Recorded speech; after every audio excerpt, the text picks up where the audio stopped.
सबको जैमसी की आप सभी का फिर से बहुत बहुत स्वागत है और विश्वास करती हूँ कि आज की इस वीडियो के माध्यम के द्वारा आप बहुत सारे सवालों के आंसर को प्राप्त कर सकेंगे। आमीन। तो आइए हम देरी ना करते हुए आज के इस टॉपिक की ओर बढ़ते हैं। और आज का जो टॉपिक है वो है कि क्यों मसीह लोग मूर्ति पूजा नहीं करते, जहाँ फिर अपने घरों में वो प्रभु यीशु मसीह की फ़ोटो जहाँ जो मूर्ति होती है वो क्यों नहीं लगाते हैं। हालेलुया।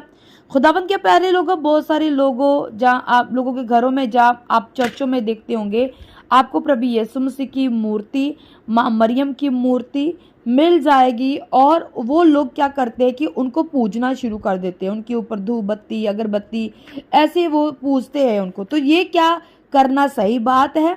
तो आज हम वचन के द्वारा जानेंगे कि वचन हमें क्या कहता है। मेरे प्रिय भाई बहनों, खुदावंत के प्यारे लोगों, अगर अन्य जाति का कोई विश्वासी हो, जहाँ अन्य जाति कोई लोग हो जो मसीह में बिलीव नहीं करते या विश्वासी भी नहीं है, तो अगर वो ये काम करे तो उनको शोभा दे देता है। बट अगर एक मसीह जानते हुए प्रभु को, प्रभु के वचनों को जानते हुए ऐसे घिनौने काम करे तो उसके लिए बड़ा दंड और क्या हो सकता है। हालेलुया। खुदावंद के प्यारे लोगों, अगर हम वचन में से देखते हैं, निर्गमन की पुस्तक में लिखा है कि जब मूसा प्रभु के साथ वार्तालाप करने के लिए सीने पर्वत पर गया था, तो क्या देखता कि अब नीचे क्या हो रहा था। जो उनके जो लोग थे, इजरायली लोग थे, वो एक बछड़े की पूजा करने लगे। हारून ने उनको बना के दिया सोने का बछड़ा उसकी पूजा करने के लिए, और तब परमेश्वर का दंड उनके ऊपर पड़ा, क्योंकि परमेश्वर ऐसा नहीं चाहता है प्रिय भाई बहनों कि हम मूर्ति पूजा करें। परमेश्वर ये भी नहीं चाहता कि हमारे चर्च के अंदर, जहाँ हमारे घरों के अंदर प्रभु यीशु मसीह की, जहाँ मरियम की, जहाँ किसी और की मूर्ति लगी हो, हम मूर्तियों को क्या करें? पूजा करें। आप ही सोचिए प्रिय भाई बहनों, ये कितना के सही है। आइए हम आगे वचन में से जानते हैं। भजन संहिता 115 उसकी 3 को हम पढ़ेंगे। आप भी मेरे साथ इसको निकाल सकते हैं। तो लिखा है, हमारा परमेश्वर तो स्वर्ग में है, उसने जो चाहा वही किया। उन लोगों की मूर्ति सोने चांदी की ही तो है, वे मनुष्य के हाथ की बनाई हुई है। उसके मुंह तो रहता है परंतु वे बोल नहीं सकती, उनकी आंखें तो रहती है परंतु वे देख नहीं सकती, उनके कान तो रहते हैं परंतु वे सुन नहीं सकते, उनके नाक तो रहती है परंतु वे सूंघ नहीं सकते, उनके हाथ तो रहते हैं परंतु वे स्पर्श नहीं कर सकते, उनके पांव तो रहते हैं परंतु वे चल नहीं सकती, और उनके कंठ से कुछ भी शब्द नहीं निकाल सकती। मेरे प्रिय भाई बहनों, यहाँ परमेश्वर की हम एक ताकत और सामर्थ्य को देखते हैं कि हमारा परमेश्वर जो स्वर्ग में है, उसने जो चाहा वही किया। क्या किया? उसने धरती आकाश को बनाया, हम मनुष्य को बनाया। क्या उस परमेश्वर को हमारी धूप बत्ती की जरूरत है? उसको हमारे खाने पीने की जरूरत है कि हम उसके सामने चढ़ावा लेके जाएं, हम बताएं कि प्रभु जी हम आपके लिए ये लेके आए हैं, वो लेके आए हैं? उस परमेश्वर को जरूरत है जिसने हमें रचा, हम मनुष्य को बनाया। आज उस मनुष्य ने क्या किया? अपने हाथों से ही मूर्तियों को बना दिया, एक प्रतिमा बना दिया कि इसे दंडवत करो। ये परमेश्वर है।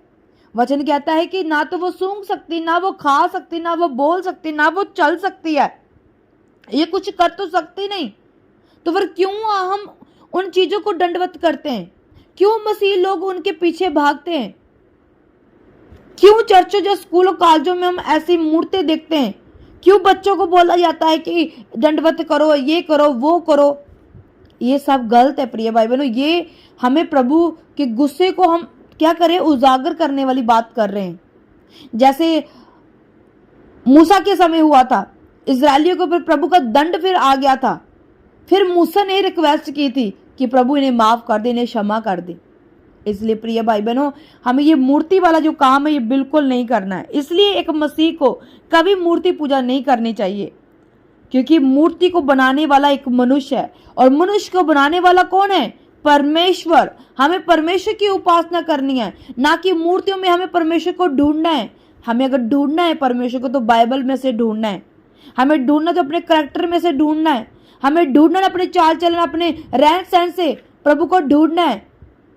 हमें प्रेम की भावना रखनी है। खुद ब खुद प्रभु हमारे जीवन में आकर हमारे जीवन में बड़े काम करना शुरू कर देगा। पर आज लोग मूर्तियों में ढूंढते हैं। अगर आप सच्चे और अच्छे मसीह हैं तो आपने, अगर आपके घरों में ये सब चीज़ें हैं तो उन्हें निकाल दीजिए, क्योंकि प्रभु इससे गुस्सा होता है। ये सब चीजें करने से आप प्रभु को खुश नहीं बल्कि प्रभु के क्रोध को प्राप्त कर सकेंगे। प्रिय भाई बहनों, अपने आप को उजागर करें, वचनों के द्वारा अपने आप को स्थिर करें, अपने आप को मजबूत करें, वचनों की ढाल लेके, वचनों की तलवार लेके, ताकि आप प्रभु को खुश करने वाले बने, लोगों को खुश करने वाले नहीं। हालेलुया। प्रभु इन वचनों के द्वारा आपको आशीष और बरकत दे। आमीन। अगर आप इसका नेक्स्ट पार्ट भी चाहते